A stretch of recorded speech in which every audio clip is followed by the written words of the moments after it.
수요 성경 공부 시간입니다. 오늘은 에베소서에 나타난 교회론 5번째 시간이 되겠습니다. 우리 기도하시고 시작하겠습니다. 거룩하신 하나님 감사합니다.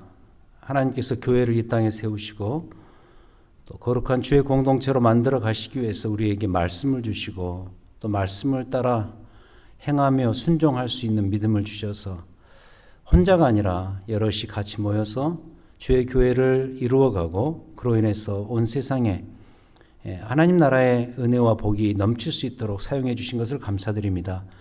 오늘은 에베소서 5장을 통해서 하나님께서 이 땅에 교회를 세우신 목적과 이유, 그리고 구체적으로 우리 교회들이 어떤 모습으로 행해야 될 것인지 그 내용을 저희들에게 가르쳐 주실 때 우리가 그 말씀을 받고 순종하여서 하나님의 이 교회가 이 땅에 건강하고 온전하게 세워지는데 기여할 수 있는 우리 모두가 될 수 있도록 인도하여 주시옵소서. 예수님 이름으로 기도드립니다. 아멘.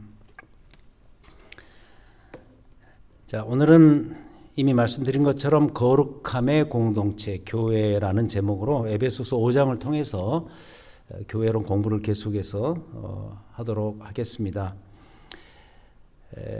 데칼코마니를 기억하실 줄 압니다. 지난주에 그 에베소서 전체 구조를 설명하면서 이 데칼코마니를 예로 들어서 말씀드렸습니다.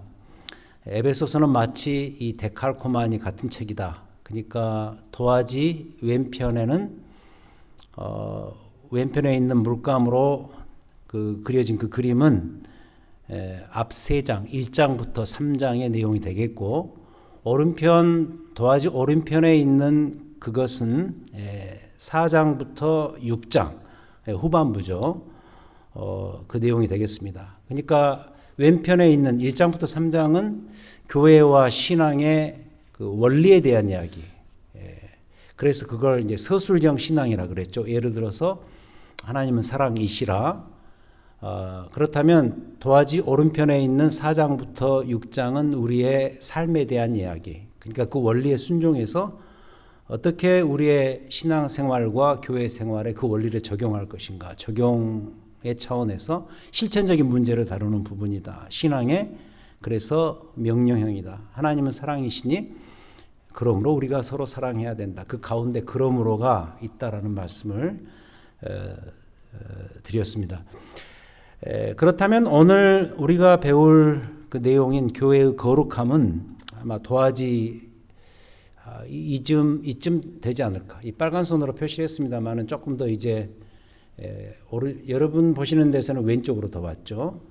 그래서 이제 점점 나비 그림의 이제 끝 부분을 향해서 가는 그런 지점이 되겠습니다. 자, 지난주에 우리가 이 데칼코마니를 설명하면서 우리가 지난주에 이제 집중적으로 배웠던 것은 교회라는 곳은 변하는 자들의 모임이다. 이렇게 배웠습니다. 더 정확히 말하면 변하는 보다는 변해가는이 더 맞습니다. 그러니까 예수를 믿어서 새 사람이 되었으면 그때부터 그 새로운 신분에 걸맞게 새 사람에 걸맞게 변해가는 또는 성숙해져 가는 그 모임이 바로 교회다. 이런 내용으로 배웠죠. 그래서 이제 우리가 죽을 때까지 계속해서 우리는 변해 가야 한다. 주 안에서 성숙해져 가야 한다. 나 혼자서만도 그렇게 해야 되겠지만은 온 교회가 함께 변하고 함께 성숙해져 가야 한다. 이게 우리가 지난주 4장을 통해서 배운 내용이 되겠습니다. 자, 그럼 오늘 주제는 이 거룩함에 대한 이야기지만은 이렇게 설명할 수가 있겠습니다. 지난주 4장과 연관지어서 설명하자면 그럼 어떻게 변해가야 될까? 그 변해가는 것의 방향성에 대한 이야기. 성숙해지더라도 어떤 방향으로 우리가 성숙해져 가야 될까? 함께 이것이 이제 숙제인 것이죠. 자, 그래서 오늘 공부 주제는 오늘 제목처럼 교회는 거룩한 자들의 모임이요 거룩한 공동체다. 그래서 이 거룩성이라는 것을 향해 가는 그 방향을 향해서 변해가고 성숙해져 가야 되는 그곳이 바로 교회다. 이런 내용이 될 것입니다. 다시 설명드리자면 교회가 성숙한 공동체가 되기 위해서는 그래서 그 거룩함이라는 방향에 대해서 먼저 배워야 되겠죠. 거룩함이 무엇인가. 도대체 자꾸 거룩 이야기를 하는데 그 거룩성의 이 정의에 대해서 우리가 생각을 해봐야 되겠고, 그럼 그렇게 설명되어진 그 거룩함에 기초해서 교회가 이제 갈 방향을 설정해야 되겠죠. 거룩함이 이런 길이니 교회는 함께 그 거룩함의 그 방향을 따라서 그 길을 걸어가야 되겠다. 그럼 그 방향, 그 구체적인 길이 그럼 무엇인가? 이제 세 가지로 나눠서 말씀을 드리겠는데, 먼저 말씀드리자면 그 세 가지는 이것입니다. 첫 번째는 구별과 분리고, 그리고 두 번째는 분별과 지혜고, 그리고 세 번째는 사랑과 섬김이다. 다시 말씀드립니다. 거룩성의 방향, 구별과 분리, 두 번째 분별과 지혜, 그리고 세 번째 사랑과 섬김입니다.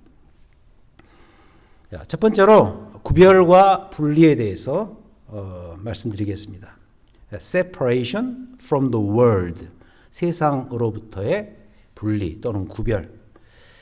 무슨 말이냐면 교회가 거룩해지기 위해서는 우선적으로 세상으로부터 교회는 구별되어야 한다.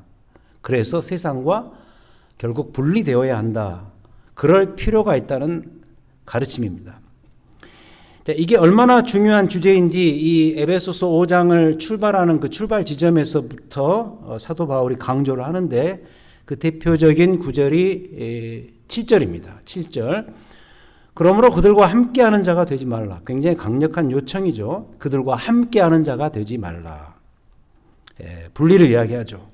그럼 분리되어야 될 그들이 누군가? 교회는 분리되어야 되는데 그 분리되어야 될 그들이 누구인가? 당연히 7절 앞에 나오는 그룹일 것입니다. 5절을 보겠습니다. 그 그룹이 누군지. 너희도 정녕 이것을 알거니와 음행하는 자나 더러운 자나 탐하는 자 곧 우상 숭배자는 다 그리스도와 함께 하나님 나라에서 기업을 얻지 못하리니. 6절 누구든지 헛된 말로 너희를 속이지 못하게 하라. 이로 말미암아 하나님의 진노가 불순종의 아들들에게 임하나니. 불순종의 아들들이 바로 그 그룹입니다. 그들로부터 우리가 구별되어야 한다. 지난번 배운 대로 말하자면 앞장에서 여러 그룹으로 이 그룹을 다시 다른 말로 설명을 했습니다마는 예를 들어서 외인들 또는 이방인들, 특히 3장에서 강조했던 옛사람들, 그리고 본질상 진노의 자녀들, 이런 자들이 바로 그들, 우리가 분리되어져야 될 그들, 바로 분리되어야 될 그룹인 거죠. 자, 그럼 그들의 특징이 무엇인가? 대표적으로 말입니다. 말. 아무튼 그들은 입만 열면 어떤 말을 하는가? 4절을 보겠습니다. 4절에 누추함과 어리석은 말, 희롱의 말, 이것은 마땅치 아니하다. 그러니까 입만 열면 누추함의 말, 어리석은 말, 희롱의 말을 달고 사는 그들. 자, 그럼 언어만 그런가? 그들의 언어만 그런 게 아니라 그들의 행동도 보시기 바랍니다. 3절입니다. 음행과 온갖 더러운 것과 탐욕은 너희 중에 그 이름조차도 부르지 말라. 그러니까 그들의 행동을 보면은 음행, 온갖 더러운 것들, 이런 것들 천지고, 더 큰 문제는 뭐냐면 온갖 그 더러운 것들이 그들의 탐심에서 온다는 사실이죠. 3절에서 그것을 말하고 있습니다. 탐욕을 거기서 특별히 강조합니다. 자, 그리고 바울은 뒤에서 그들의 이런 모습을 빛과 어둠에 비유해서 설명을 하죠. 그게 8절 이하입니다. 8절 이하에서 이렇게 설명하죠. 너희가 전에는 어둠이더니 이제는 주 안에서 빛이라. 그러니까 과거에는 어둠이었지만 지금은 빛이기 때문에 이 빛은 어둠으로부터 분리되어야 한다라는 것을 여기에서 서론적으로 깔고 들어가죠. 그러면서 강조하기를, 그러므로 너희는 빛의 자녀들처럼 행하라. 9절, 빛의 열매는 모든 착함과 의로움과 진실함에 있느니라. 주를 기쁘시게 할 것이 무엇인가 시험하여 보라. 너희는 열매 없는 어둠의 일에 참여하지 말고 도리어 책망하라. 여기서 분리를 강조하는 표현을 씁니다. 어둠의 일에 참여하지 말라. 12절, 그들이 은밀히 행하는 것들은 말하기도 부끄러운 것들이라. 13절 그러나 책망을 받는 모든 것은 빛으로 말미암아 드러나나니 드러나는 것마다 빛이니라. 그러므로 이르시기를 잠자는 자여 깨어서 죽은 자들 가운데서 일어나라. 그리스도께서 너에게 비추이시리라 하셨느니라. 그래서 그리스도의 사람들은 빛의 자녀들이 되었기 때문에 빛 가운데서 행해야 한다. 어둠의 그들과 분리되어서 빛의 자녀로 행해야 된다. 반면에 불순종의 아들들은 여전히 어둠 가운데서 행한다. 그들은 착함과 의로움의 진실 대신에 더러움과 탐심과 우상숭배에 능하다. 아까 읽었던 5절입니다. 자, 그래서 사도 바울이 이 모든 것을 종합하면서 이 에베소 교회를 향해서 뭐라고 엄중히 꾸짖는가, 엄중히 부탁을 하는가. 이 말씀이 이제 교회를 향해서 하는 것이단 말이죠. 교회는 하나님의 새 사람들의 집단, 그리스도 이름으로 새롭게 부름받은 하나님의 언약 백성들, 새로운 공동체, 새로운 백성들이죠. 하나님의 시민들이죠. 그들을 향해서 엄중히 명하고 있는 바, 이 분리를 이야기하면서 7절, 8절이 저는 이 부분의 결론이라고 생각을 하는데 보겠습니다. 7절 아까 읽었습니다. 그러므로 그들과 함께하는 자가 되지 말라. 8절 너희가 전에는 어둠이었지만 이제는 주 안에서 빛이니 빛의 자녀들처럼 행하라. 빛의 자녀들처럼 행하려면 이제는 그들과 함께하면 안 된다는 거죠. 그리고 11절에서 너희는 열매 없는 어둠의 일에 참여하지 말고 도리어 책망하라. 심지어는 이 어둠의 세상에서 일어나는 여러 가지 일들을 향해서 심지어 그 이름조차도 부르지 말라라고 명하고 있습니다. 3절이 바로 그 이야기죠. 종합하자면 아예 이런 것들 그 근처에도 가지 말라. 한마디로 상종하지 말라. 그래야 교회가 거룩해진다. 구별과 분리를 말하는 거죠. 그래서 적용하자면 지금도 마찬가지입니다. 주의 교회가 거룩해지기 위해서는 구별과 분리가 먼저 선행되어야 한다는 거죠. 세상과의 분리를 시도하지 않은 상태에서 교회는 결코 거룩한 길로 나아갈 수가 없습니다. 그래서도 오늘 말씀에서 자꾸 길 이야기를 하는 겁니다. 길이라는 단어가 나오지 않습니다. 근데 그게 결국 길을 이야기한 겁니다. 2절을 보시면은 그리스도께서 너희를 사랑하신 것 같이 너희도 서로 사랑 가운데서 행하라. 사랑 가운데서 행하라. 이 행하라라는 말. 그리고 8절 너희가 전에는 어둠이더니 이제는 주 안에서 빛이라 빛의 자녀들처럼 행하라. 그렇게 말하죠. 그리고 15절 그런즉 너희가 어떻게 행할지를 자세히 주의하라.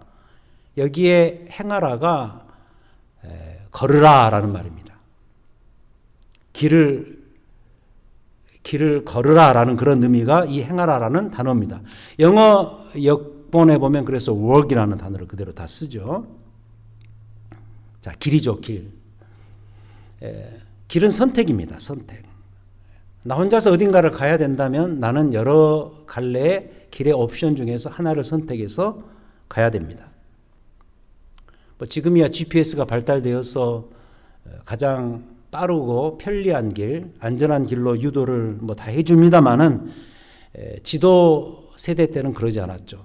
저도 이제 미국 이민 와서 지도를 참 많이 좋아했었는데 그 지도 세대 때는 먼저 지도를 봐야죠. 그래서 그 다음에 한 길을 선택해서 가야죠. 그리고 거기에 따라서 모든 것이 다 달라지죠. 그것이 길의 역할인 거죠. 근데 이제 우리 신자도 그래야 된다는 거죠. 그러니까 옛사람의 삶의 길인가? 아니면 그리스도로 거듭나서 새롭게 된 새 사람의 길인가? 우리는 매일 매 순간 선택을 해야죠. 왜냐하면 행하라라는 말이 걸으라라는 말이기 때문에. 그래서 이 1번의 결론으로 다시 말씀드리면 주님의 몸된 교회가 거룩해지기 위해서는 우리가 변하는 자들의 모임이고 성숙해져가는 자들의 모임이 교회라고 한다면 그 변함과 성숙의 방향성이 있어야 되는데 그 방향성, 최종적인 골은 거룩함이란 말이죠. 그래서 일단은 우리가 거룩해지기 위해서는 먼저 분리가 이루어져야 된다. 세상의 길로부터 먼저 분리가 선행되어야 한다. 구약 성경에 이 거룩함이라는 단어 자체가 이미 분리의 의미가 담겨져 있거든요. 뭐 거룩한 제물, 거룩한 제사. 그래서 레위기 보면은 그 거룩한 제사와 거룩한 제물이 되기 위해서 수많은 조건들이 거기에 달라붙죠. 참 우리가 이해 안 되는 그런 여러 가지 절차들이 거기에서 요구되어지는데 그 이유는 뭐냐면 하나님께 온전히 드려지기 위해서는 우리가 이 세속적인 더러운 것으로부터 분리되어져야 된다는 것을 이미 그 거룩이라는 구약의 단어에서 이미 담고 있거든요. 그렇기 때문에 그것을 그대로 우리가 부여받는다면 주 안에서 이제 새로운 거룩한 공동체가 되기 위해서는 먼저 선결해야 될 작업이 뭔가? 그 첫 번째가 이 분리에 있다는 사실이죠. 그러므로 너희는 그들과 함께하는 자가 되지 말라. 열매 없는 어둠의 일에 참여하지 말라. 그리고 온갖 더러운 것과 탐욕은 너희 중에서 그 이름조차도 부르지 말라. 분리를 말합니다. 교회는 세상으로부터 분리되고 구별되어야 거룩해진다. 이게 첫 번째 포인트입니다. 자, 두 번째로 분별과 지혜입니다. 영어로 표현하면 discerning wisdom입니다. 분별하는 지혜. 교회가 거룩한 공동체가 되기 위해서 이제 두 번째는 세상을 분별하는 지혜를 가져야 된다는 거죠. 분별력을 키워야 된다는 거죠. 자, 이걸 위해서 사도 바울이 그 유명한 여러분 잘 아시는 술과 성령의 비유를 여기에 등장시키죠. 18절입니다. 그 다음 문단으로 넘어가는 셈입니다. 18절. 자, 세월을 아끼라 때가 악하니라. 세월을 아끼라 때가 악하니라. 죄송합니다. 술 취하지 말라. 이는 방탕한 것이니 오직 성령으로 충만함을 받으라. 18절입니다. 자, 이 비유의 초점은 어디에 있는가? 취함에 있습니다. 술과 성령의 공통점, 취함입니다. 조금 더 고급스러운 말로 표현하면 압도당하는 거죠. 장악을 당하는 거죠.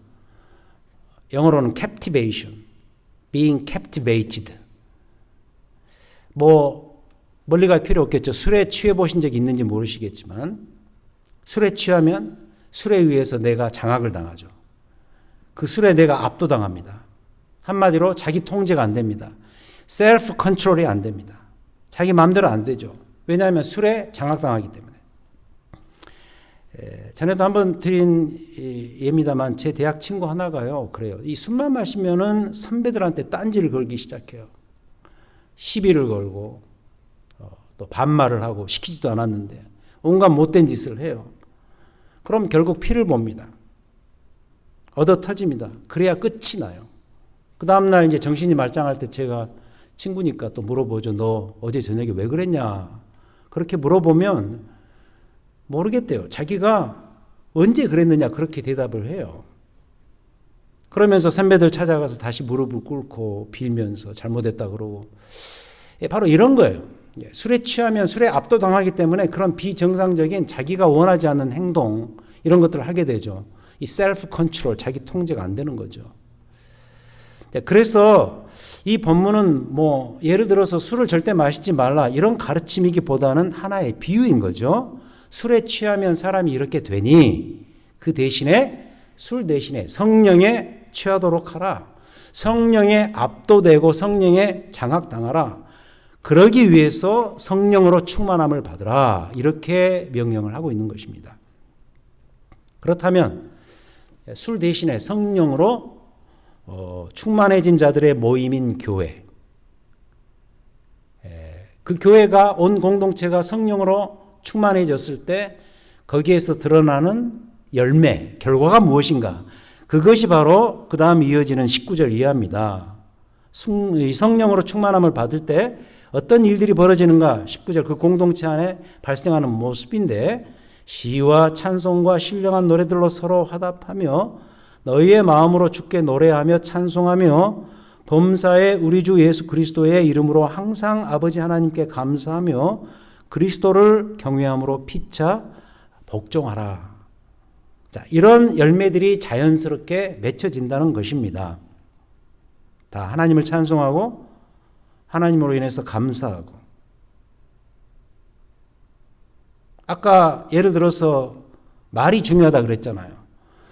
그러니까 우리가 분리되어야 될 이 불순종의 아들들, 본질상 진노의 자녀들, 옛사람의 삶의 모습, 대표적으로 말이었는데 뭐 누추함의 말, 더러운 말, 이런 말들이 그들 안에서 있었지만 그들과 분리되고 그 대신에 성령으로 충만하게 되어졌을 때 우리의 말이 달라질 것이다. 어떤 말들로? 감사와 찬양의 말로 달라질 것이다.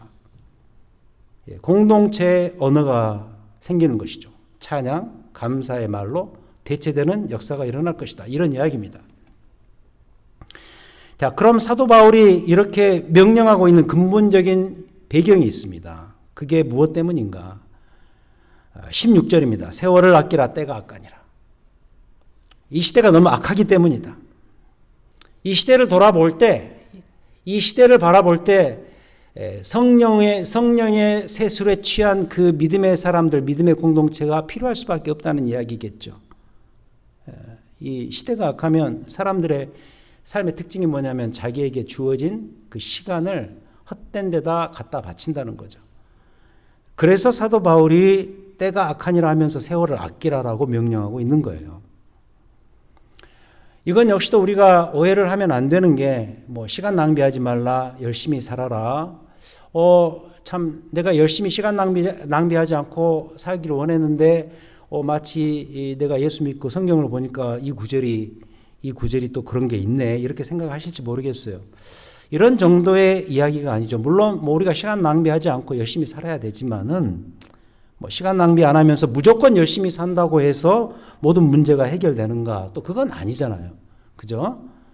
거기도 문제가 있습니다. 그래서 이 구절은 그냥 뭐 시간 낭비 자체가 문제가 아니고 결국 방향성의 이야기거든요. 우리에게 주어진 세월, 우리에게 주어진 시간 사용을 어떤 방향으로 쓸 것인가? 그 시간 사용의 목표를 다루는 구절이 이거예요. 그래서 우리 신자들은 과연 무엇을 위해서 세월을 아껴야 될까? 바로 이런 주제가 이 구절입니다. 그래서 이 구절이 흔히 이렇게 번역이 됩니다. 영어 역본을 보시면은 세월을 아끼라라는 그런 우리 어떤 saving time의 그런 의미보다는 많은 번역본들이 이런 식으로 번역을 합니다. maximize your time. 그러니까 너에게 주어진 시간을 극대화시켜라. 선용해서 극대화시켜라. 이런 표현들. make an opportunity. 기회를 포착해라. 뭐 이런 표현들. 너에게 주어진 시간과 기회를 최대한 선용해서 사용하라. make the best use of time. ESV가 이 번역을 하고 있습니다. make the best use of time. 그러니까 너의 주어진 시간을 최선을 다해서 가장 그 최상의 극지점에 올려놓을 수 있도록 하라. 이런 의미가 담겨져 있는 거죠. 그래서 결국 이 내용과 권면들은 앞에 15절과 이어지는데 15절 그 문단을 시작하면서 지혜와 분별을 이야기하면서 15절을 이렇게 출발하잖아요. 그런즉 너희가 어떻게 행할지를, 이 행한다는 것은 아까 말씀드렸습니다. 어떤 길을 갈지를 자세히 주의하여 지혜 없는 자 같이 하지 말고 오직 지혜 있는 자 같이 하라. 지혜를 말하죠. 이 분별력의 지혜를 말하는 것이죠. 사실 이 두 번째 섹션의 주제 구절이죠. 25절이 이 세상을 살되 우리에게 주어진 세월을 우리가 간직하며 살 때 분별력 없이 살지 말고 예수 그리스도의 새 사람으로서 분별력을 가지고 살아라. 그러기 위해서 이 세상이 요구하는 그 지혜 대신에 예수 그리스도의 뜻을 먼저 이해하라. 알라. 이런 얘기죠. 그게 바로 17절입니다. 그러므로 어리석은 자가 되지 말고 지혜로운 자가 되기 위해서 오직 주의 뜻이 무엇인가를 이해하라. discern, 분별하라. 이런 의미가 되겠죠. 세상을 분별하고 그리스도의 뜻이 무엇인가를 먼저 포착하는 거죠. 분별하는 거죠. 이해하라. 한 번 주어진 인생이죠. 그죠? 우리 인생은 다시 오지 않습니다. 한 번 주어졌어요. 그래서 인생은 이 선분과 선분을 잇는 하나의 선입니다. 서클이 아니고 직선으로 가는 한 선분이죠. 근데 잘 살아야 되지 않겠어요? 그저 분별력이 없이 그냥 이 17절의 표현처럼 어리석게 살 것인가? 아니면 정말 지혜 있는 자 같이 살 것인가? 이걸 여기에서 그래서 필요한 게 뭐냐면 분별력이죠. 이 discernment죠. 근데 성도 개인이 그래야 되는 것은 물론이고 우리의 교회들, 더 나아가서 우리 크로스포인트 교회, 우리 성도들에게 주어진 그 분별력, 지혜, 이것으로서 세상을 살아갈 수 있는 지혜의 공동체가 되어야 된다. 그게 이 두 번째 포인트. 그래야만 우리 교회도 그리스도의 거룩한 공동체가 될 수 있는 것이죠. 잠깐 복습하자면 첫 번째, 거룩한 교회가 되기 위해서 거룩성을 지향하고 거룩한 모습의 열매를 맺기 위해서 교회가 해야 될 첫 번째, 세상으로부터 분리돼야 되고, 그 다음 두 번째, 분별과 지혜를 키워야 한다. 특히 그리스도의 뜻이 무엇인가를 이해하면서 그 지혜가 나오는 거죠. 자, 세 번째, 사랑과 섬김입니다. 즉 교회가 거룩한 공동체가 되기 위해서는 결국 그 안에 사랑이 녹아들어야 된다. 그 공동체 안에 마치 그 스펀지가 물을 빨아들이는 것처럼 이 사랑이라는 물이 쫙 빨려 들어가는 그런 모습, 그게 이렇게 몸에 배어있는 성도님들의 그 교회 공동체의 모습이어야 된다는 사실이겠죠. 물론 여기서 말하는 사랑의 표준이 있습니다. 그냥 뭐 이 사랑에 대한 정의가 수백 가지, 수천 가지 아닙니까? 그래서 뭐 수많은 그 엔터테인먼트, 뭐 그리고 책들 거기에서 사랑에 대한 여러 가지 정의를 합니다만은 그게 우리의 그 사랑의 표준이 아니고 여기서 말하는 사랑의 공동체가 되어야 한다라고 할 때 그 사랑의 표준은 역시 우리 주 예수 그리스도 자신이시죠. 그래서 2절이 중요합니다. 우리가 앞으로 다시 가는데 참 중요한 구절입니다. 5장 2절. 그리스도께서 너희를 사랑하신 것 같이 너희도 사랑 가운데서 행하라. 그 데칼코마니의 대표적인 구절이죠. 그리스도께서 너희를 사랑하셨다. 서술형이죠. 그러므로 너희도 사랑 가운데서 행하라. 명령형입니다. 그리스도께서 너희를 사랑하신 것이 표준이다. 그 표준대로 사랑 가운데서 너희도 행하라. 길을 걸으라. 그가 어떤 일을 그럼 하셨는가? 우리를 위하여 자신을 버리사 향기로운 제물과 희생 제물로 하나님께 드리셨기 때문이다. 사랑을 받았는가? 그럼 그 사랑을 행하는 자가 되어야 한다는 거죠. 그럴 때마다 항상 동원되는 것은 그 표준은 역시 예수 그리스도의 십자가의 사랑이겠죠. 특히 이 2장 후반부에 향기로운 제물과 희생 제물이 그리스도의 십자가의 죽음을 이야기하는, 상징하는 그런 표현들이니까. 십자가의 사랑입니다. 그게 표준입니다. 그 사랑으로 공동체가 사랑하고 섬길 때 우리는 거룩한 모임이 될 수 있다라는 그런 이야기입니다. 근데 이제 더 놀라운 사실은 바울이 이 표준을 설명하면서 이 표준을 가정과 교회에 적용하고 있다는 사실이 또 중요해요. 그게 바로 그 유명한 22절 이하의 내용이 되겠습니다. 22절 갑자기 아내와 남편 관계를 이야기합니다. 아내들이여 자기 남편에게 복종하기를 주께 하듯 하라. 이는 남편이 아내의 머리됨이 그리스도께서 교회의 머리됨과 같음이니니 그가 바로 몸의 구주시니라. 그러므로 교회가 그리스도에게 하듯 아내들도 범사에 자기 남편에게 복종할지니라. 남편들아 아내 사랑하기를 그리스도께서 교회를 사랑하시고 그 교회를 위하여 자신을 주심같이 하라. 이건 역시요 그냥 단지 부부간의 사랑이 이래야 된다 이 정도로만 이해하고 끝나면 안 되시고요. 이 구절들 안에는 우선적으로 교회의 놀라운 비밀이 담겨져 있어요. 사실 교회론을 말하고 있는 구절입니다. 26절, 27절 이는 곧 물로 씻어 말씀으로 깨끗하게 하사 거룩하게 하시고 자기 앞에 영광스러운 교회로 세우사 티나 주름 잡힌 것이나 이런 것들이 없이 거룩하고 흠이 없게 하려 하심이라. 그러니까 아내와 남편 간의 사랑과 공경을 이 명령형으로 설명하면서 갑자기 여기에서 교회를 이야기한단 말이죠. 특히 27절에서 영광스러운 교회를 세우시기 위해서 하나님께서 물로 씻어서 말씀으로 깨끗하게 하셔서 거룩하게 만들어 가신다. 교회를. 이런 이야기가 나옵니다. 특히 26절에서 물은 세례를 말하는 것 같고 말씀은 역시 하나님 말씀을 말하고 있습니다. 그렇다면 교회는 어떤 곳인가? 결국 세례와 말씀으로 거룩해져 가는 공동체가 되어야 한다는 것이 여기에 깔려있는 진리입니다.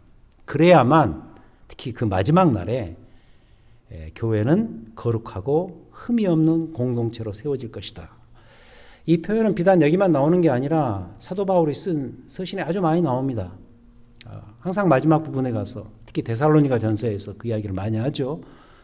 거룩하고 흠 없는 그런 공동체로 믿음의 사람들로 마지막 날에 주 앞에 세우기 위해서 내가 이런 목회를 하고 있고 또 이런 복음을 설명하고 있는 것이다. 그런 이야기로 서신서를 되게 마감을 하는 것처럼 이 부분에서도 역시 교회의 최종적인 아름다운 그 모습을 이렇게 설명하는 거예요. 주님 앞에 설 때 거룩하고 흠없는 모습으로 세워져야 된다. 그러니까 이 거룩성은 교회의 존재 최종 목표입니다. 그 방향으로 나아가야 되는 최종 지점입니다. 그걸 여기서 다시 설명하고 있는 것이죠. 자, 이 구절은 특별히 자주 드리는 말씀이지만 역시 하나님의 견인 교리를 여기서 우리가 또 설명할 수밖에 없습니다. Perseverance of God이라고 그러죠. 하나님의 견인 교리. 하나님이 인내하신다는 거예요. 끝까지 지키신다는 거예요. 당신의 교회를 끝까지 책임지시고 돌보신다는 그런 교리. 굉장히 중요한 개혁주의의 교리죠. 마치 내가 자녀를 열심히 키우는 그것과 비슷하죠. 우리가 뭐 자녀들을 낳고 그냥 끝내버리는 게 아니잖아요. 그들을 끝까지 보호하고 지킵니다. 홀로 설 수 있을 때까지 우리는 부모로서 끝까지 책임을 지고 그들을 키웁니다. 말을 안 들으면 혼을 내서라도 바른 길 가도록 우리가 돌보고, 뭐 자녀들에게 서럽고 힘든 일이 생길 수 있단 말이죠. 그러면 부모로서 같이 울어주고, 결국 내 자식이 흠없고 영광스러운 존재가 될 수 있도록 부모인 나는 최선을 다하죠. 온 힘을 다해서 그를 돕죠. 근데 하나님과 교회 사이도 이와 같다는 거예요. 그게 바로 이 구절이에요. 하나님께서 끝까지 책임지시고 인내하시면서 교회를 돌보신다는 그런 중요한 가르침이죠. 근데 이 원리를 가지고서 남편도 아내를 사랑하라는 명령, 이 원리를 가지고서 반대로 아내는 남편이 내게 이런 존재인 것을 알고서 남편께 복종해야 된다. 더 확장하면 아내와 남편을 가지고 예를 들어서 설명했지만 그 아내와 남편 자체가 하나의 공동체 아니에요. 그리고 가정이라는 공동체가 이제 6장 또 다음 주에 나옵니다마는 아무튼 주의 이름으로 새롭게 부름받은 세 사람의 그룹인 그 새로운 공동체에서는 바로 이런 원리를 가지고 서로 사랑해야 된다. 여기에 우리의 삶의 비밀이 있다. 그래서 그리스도와 교회 안에 담긴 비밀은 결국 하나님의 사랑인 것을 알 수가 있어요. 그게 32절, 이 비밀이 크도다 그렇게 말하잖아요. 이 비밀이 크도다. 나는 그리스도와 교회에 대해서 말하노라. 그리스도와 교회 사이에 담겨져 있는 그 비밀, 그게 뭐냐? 바로 하나님의 사랑인 것이죠. 십자가를 통해서 드러난 그 사랑인 것이죠. 그 사랑의 원리를 가지고 공동체가, 가장 가까이는 아내와 남편이, 그리고 가족들이, 그리고 더 나아가서 온 교회가 그 원리를 가지고 서로 사랑할 때 이 비밀이 완성되는 것이죠. 그래서 결국 사랑으로서 우리의 마지막 최종 목표인 거룩함이 완벽하게 완성된다는 뜻이 이 문단에 이미 담겨져 있습니다. 그래서 이제 하나님의 사랑이 결국 모든 것의 마지막 해답이죠. 뭐 사도 바울이 다른 서신에서 괜히 믿음, 소망, 사랑은 항상 있겠지만 그 중에 제일은 사랑이라고 괜히 말했겠습니까? 그래서 이 사랑만이 결국 마지막 최종적인 우리의 그 본질적인 열매라고 말할 수 있는 거룩함에 완성시킬 수 있는 최종적인 우리 요인이 되는 것이죠. 마지막 해답입니다. 거룩한 공동체로서의 주의 교회. 그 마지막 지점은 주의 사랑으로 서로 사랑하는 것.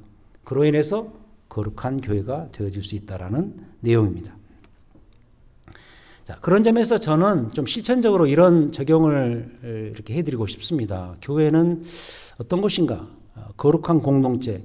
좀 추상적이라고 한다면 조금 더 실제적으로 바꿔 표현하면 이 거룩함을 완성하기 위해서 이 세 번째 섹션의 주제인 이 사랑을 끄집어들여서 이렇게 표현하고 싶다는 거죠. 교회는 사랑의 훈련소다. 사랑의 연습장이다. 제가 좋아하는 표현인데 사랑의 학교다. 이렇게 부르고 싶어요. 결국 온 세상에 예수 그리스도의 사랑을 전파하는 것이 이제 교회의 최종적인 목적이죠. 사실 선교적인 그런 아젠다가 있죠. 하지만 먼저 우리 안에서부터 그 사랑을 제대로 이뤄내지 못한 상태에서 어떻게 그 사랑을 밖에 나가서 전할 수가 있겠는가, 이런 논리가 나오는 거죠. 가정에서 부부가 먼저 사랑하지 못하면서 밖에 나가서 다른 이들을 사랑한다고 나설 수가 있겠는가. 그래서도 가정과 교회, 하나님의 이 사랑의 연습장이다, 훈련소다, 사랑의 학교다라고 부를 수가 있겠습니다. 그래서 이제 우리 크로스포인트 교회는 그런 사랑의 연습장이 되어야 한다. 사랑의 학교로 거듭나야 한다. 그래서 더 온전하고 거룩한 공동체가 되어 가야 된다는 거죠. 다시 모자이크입니다. 다시 모자이크.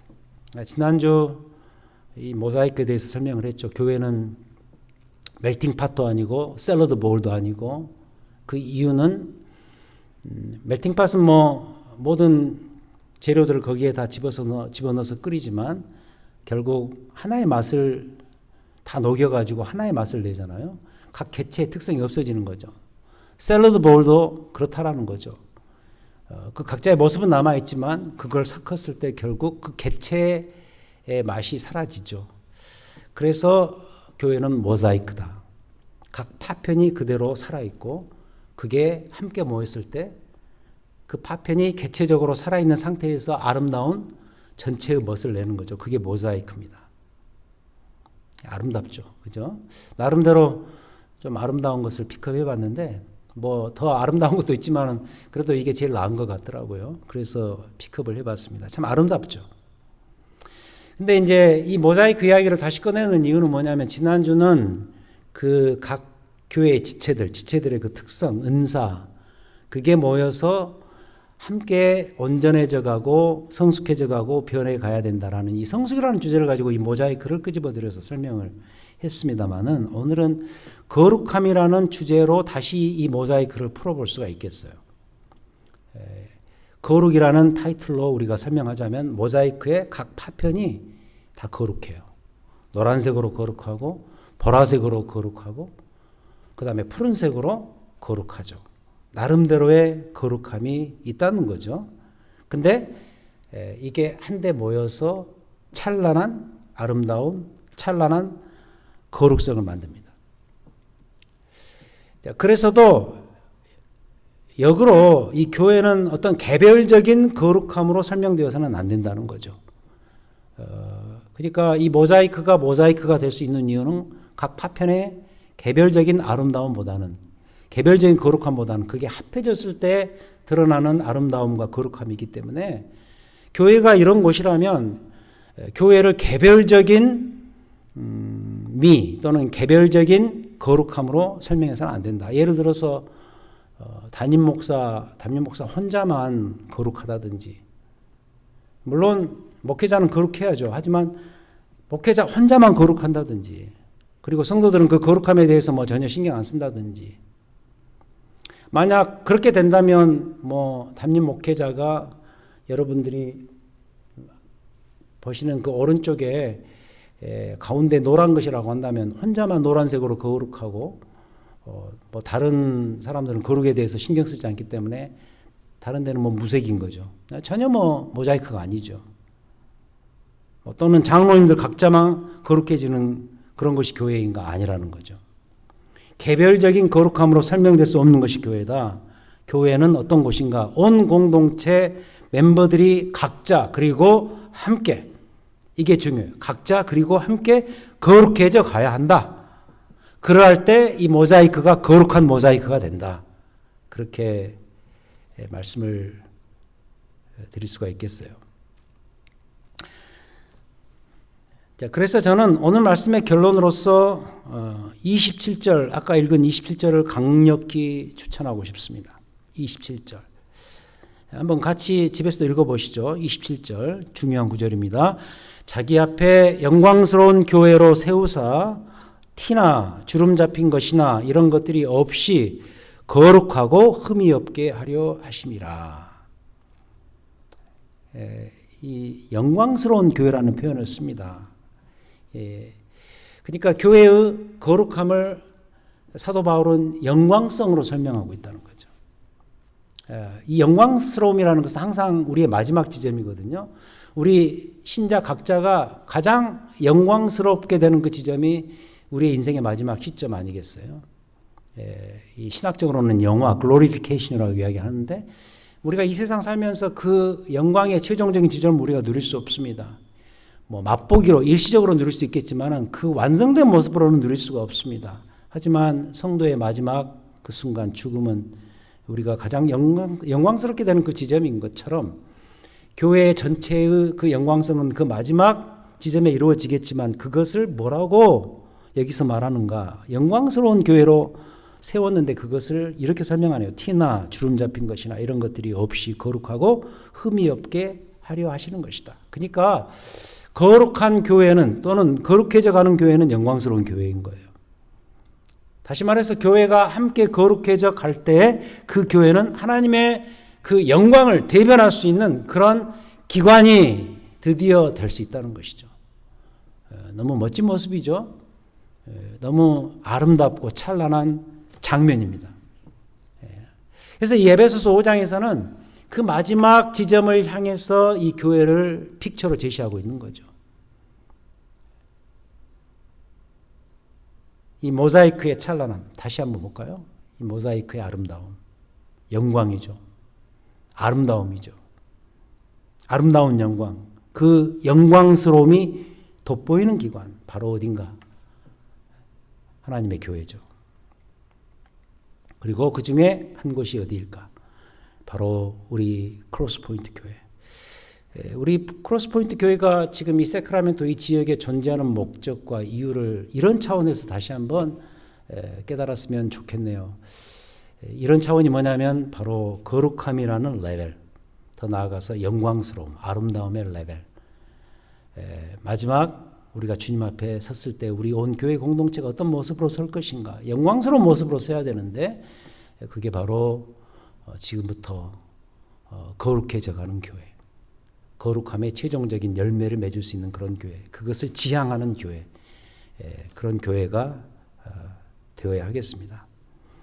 자, 정리하자면 이런 영광스럽고 거룩한 공동체가 되기 위해서 우리 크로스포인트 교회 그리고 우리의 지상의 교회들은 세 가지를 해야 돼요. 그게 뭔가 마지막 문단에 나오는 것처럼 세상으로부터 뭐지요? 분리되고 그리고 세상을 분별할 줄 알아야 되고 그리스도의 뜻이 무엇인가 이해하고 지혜롭게 살고 그리고 세상 속에서 마지막 아름다운 중요한 장치입니다. 하나님의 사랑을 드러내는 우리 교회가 될 수 있도록 하는 것. 그게 바로 거룩한 교회, 영광스러운 교회, 이 모자이크의 영광을 보여줄 수 있는 그런 교회가 될 수 있을 것이다. 이렇게 말씀을 마감합니다. 뭐 다른 거 없이 우리 크로스포인트 교회 자체가 이런 모습을 이렇게 지향하면서 나아가는 그런 참 이 지상에 온전하고 변해가고 거룩해져가는 그런 주의 교회가 되기를 우리 주님의 이름으로 축원드립니다. 기도하겠습니다. 거룩하신 하나님 감사합니다. 우리를 이 세상에서 불러주심 감사합니다. 주의 교회로 선택하셔서 우리를 이 세상 속에 두시며 하나님의 나라 확장에 기여할 수 있도록 쓰임받을 수 있도록 불러주심 다시 한번 감사드립니다. 하지만 우리가 이 세상 속에 교회가 되어가면서 과연 주의 거룩한 백성들로 어떻게 또 어떤 모습으로 지향하고 나아가야 될지 에베소서 이 5장을 통해서 가르쳐 주심을 감사드립니다. 세상으로부터 정말 적절하게 분리되고 세상을 참 지혜롭게 분별하고 그리고 세상 속에서 그 십자가의 사랑을 구체화시킬 수 있는 그런 공동체, 그런 가정, 그런 우리의 모임들 될 수 있도록 인도하시고 역사하여 주시옵소서. 이 세상의 술에 취하지 않고 성령 충만하기를 원합니다. 우리의 언어가 변하고 우리의 삶이 변할 수 있는, 그래서 주의 부름받은 백성답게 거룩함으로 이루어져가는 우리 크로스포인트 교회 꿈꿔보고 그 꿈을 가지고 새로운 출발을 하기를 원하오니 도우시고 함께 하시고 인도하여 주시옵소서. 우리를 이 세상의 주의 교회로 부르신 우리 구주 예수 그리스도 이름으로 간절히 기도하였습니다. 아멘. 오늘 공부 모두 마쳤습니다. 주 안에서 평안하시기 바랍니다.